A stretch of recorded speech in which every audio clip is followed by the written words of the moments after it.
Okay, this video is to show a repair of a cross-country ski boot. These boots, they're actually in pretty nice shape, and they're very old. I'm not sure exactly how old, but these are old style boots. I bought them used for my daughter to use cross-country skiing, and I noticed when I got them home, this was a couple of years back, I noticed that the soles were not rigidly attached. They were beginning to delaminate. But that didn't bother me a lot because I've glued these back together many times. And when something is as old as this pair, like 30 or 40 years old, that glue dries out and it doesn't last forever. So here's one where I've used black glue. What I use is Shoe Goo for this application, and it works pretty good. Now, we just had a ski trip a couple days ago, and this boot, for example, which I glued completely, it held up fine on that trip. This one did not hold up fine. Now, it held up fine where I had glued it, which is in the front, but in the back, it hadn't delaminated, so I didn't re-glue it in the back.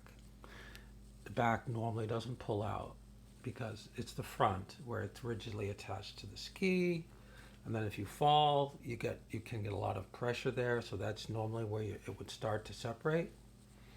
But this, I think, is just because that glue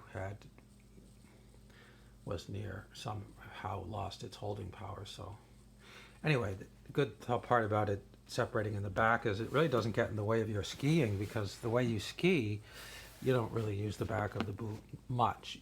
Of course, you don't want it like this. If you were doing turns and what have you, you'd put pressure on the back of the boot, but we weren't doing anything like that. We were just going on very gentle terrain, but it didn't separate until the very end of the trip anyway. So anyway, I'm just going to glue it up using this technique. I stuff it with socks.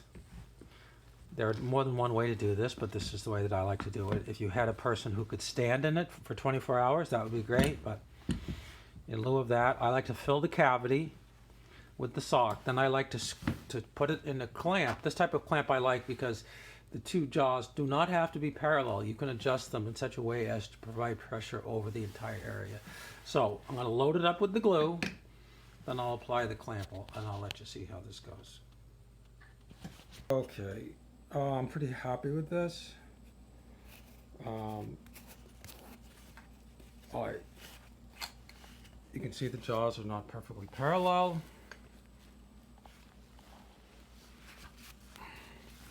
You can see also, though, there's a little bit of a gap in certain areas. Now I can actually just take my thumb and I can just take a bead of that and I can fill in that area to make it, waterproof.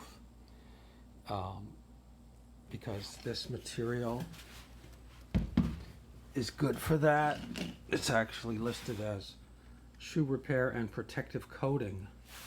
If you had any area that you want waterproof, like even if there was a cut, if it wasn't, and you just work it into there to seal it, because it will produce a watertight seal, and it's fairly elastic. So anyway, it will do a good job on this type of thing around this perimeter. I'll just run a bead across it and see how that looks.